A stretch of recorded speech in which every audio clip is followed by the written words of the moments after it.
इस वीडियो में हम लोग क्लास 8 साइंस का मॉडल सेट 5 पढ़ने वाले हैं। मॉडल सेट 1, 2 और 3 और 4।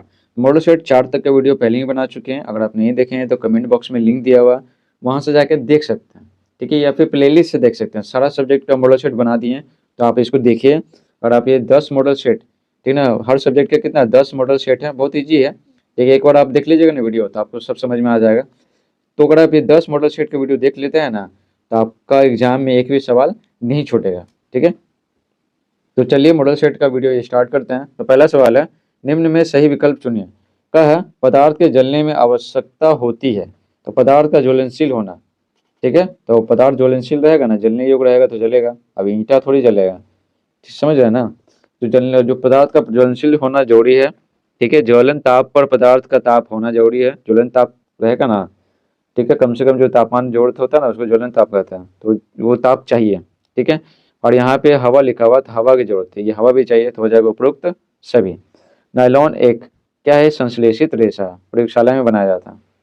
चीनी को अल्कोहल में परिवर्तित करने वाला प्रक्रम है। तो ये प्रक्रम कौन सा है, किण्वन है, ठीक है, किण्वन। शूटिंग स्टार एक क्या है, शूटिंग स्टार है उल्का है, ठीक है। अगला है, निम्न में कौन एक कोशिकीय जीव है। एक कोशिकीय जीव है, तो पैरामीशियम है, एक कोशिकीय जीव है। इसका शरीर न सिर्फ एक ही कोशिका से मिलकर बना होता है। दूसरा देखिए यहाँ पर, रिक्त स्थानों की पूर्ति करें। सामान्य ताप एवं दाब पर, ठीक है ना, सामान्य ताप एवं दाब पर डैश धातु द्रव अवस्था में पाया जाता है। तो पारा जो धातु है ना, ये द्रव अवस्था में पाया जाता है। 11 वर्ष से 19 वर्ष की आयु तक की अवधि डैश कहलाती है। तो क्या कहलाती है, किशोरावस्था कहलाती है, ठीक है, किशोरावस्था। मनुष्य सामान्यतः 20 हर्ट्ज से, और 20 हर्ट्ज से कितना, 20,000 हर्ट्ज की ध्वनि को है ना सुन सकते हैं। वायुमंडल में डैश गैस की उपस्थिति, यहाँ पे क्या लिखा हुआ, उपस्थिति लिखा हुआ। नंबर, वायुमंडल में डैश गैस की उपस्थिति से हरितगृह प्रभाव उत्पन्न होता है। तो कौन सा gas, CO2 gas, carbon dioxide gas. Dash राष्ट्रीय जलीय जीव है। तो कौन है राष्ट्रीय जलीय जीव, तो डॉल्फिन है। तो यहाँ पे नीचे लिख देते हैं, तो डॉल्फिन हो गया। तो डॉल्फिन राष्ट्रीय जलीय जीव है। तीसरा देखिए, निम्नलिखित में सही कथन के लिए सही तथा गलत कथन के लिए गलत का निशान लगाएं। पहला है, अम्लीय वर्षा खेतों की मिट्टी को प्रभावित करता है। तो मिट्टी को अम्लीय बना देता है, जिससे फसल उत्पादन घट जाता है, तो ये सही है। ध्वनि एक स्थान से दूसरे स्थान तक निर्वात से जाता है, नहीं, इसको माध्यम की आवश्यकता होती है, तो हो जाएगा गलत। सीखने कहा ना, सीखने को की सबसे अधिक क्षमता किशोरावस्था में होती है, तो बिल्कुल सही है, हो जाएगा सही। अमीबा एक बहुकोशिकीय जीव है। तो नहीं, अमीबा एक कोशिकीय जीव है, तो हो जाएगा गलत। अब देखिए लघु उत्तरीय प्रश्न पढ़ लेते हैं। तो लघु उत्तरीय प्रश्न 2 रहेगा, ठीक है। तो यहाँ पे 4 और 5 है। सोडियम या पोटेशियम को मिट्टी तेल में रखा जाता है, क्यों। तो देखिए उत्तर लिखेंगे, सोडियम तथा पोटेशियम बहुत अभिक्रियाशील धातु हैं, बहुत ज्यादा, जो कि पानी में भी अभिक्रिया कर लेता है, इसलिए इसको पानी में नहीं रखा जाता। पर मिट्टी के तेल यानी केरोसिन में नहीं करता अभिक्रिया, ठीक है। आगे देखिए 5वां, भोपाल गैस कांड क्या है।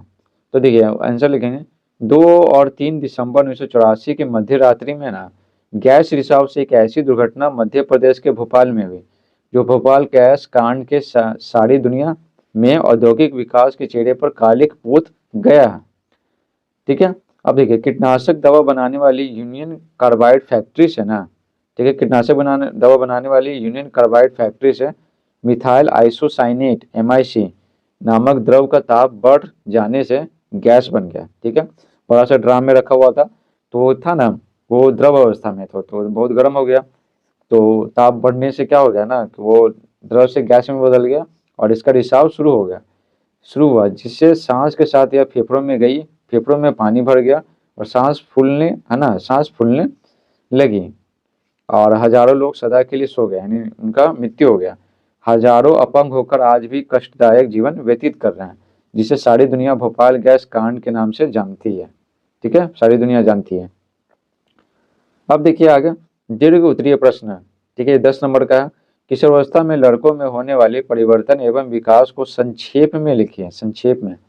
तो देखिए किशोरावस्था में लड़कों में होने वाले परिवर्तन निम्नलिखित हैं। तो पहला है कि उनका लंबाई बढ़ता है, तो लंबाई में वृद्धि। फिर क्या है, शारीरिक बनावट में परिवर्तन, ठीक है, कंधा चौड़ा हो जाता है। और स्वर में परिवर्तन, ठीक है, स्वर भारी होने लगता है। श्वेत एवं तैल ग्रंथियों की सक्रियता में वृद्धि। जननांगों में वृद्धि, ठीक है, जनन अंग विकसित होने लगते हैं तथा संक्रियता में वृद्धि है, मानसिक तथा संवेदनात्मक विकास आदि। ठीक है, मानसिक विकास होने लगता है। इस प्रकार से मॉडल सेट 5 समाप्त होता है। मॉडल सेट 6 का वीडियो देखने के लिए कमेंट बॉक्स में लिंक दिया हुआ है, तो वहाँ पे आप क्लिक करके देख सकते हैं। तो चलिए मिलते हैं अगले वीडियो में। Thanks for watching.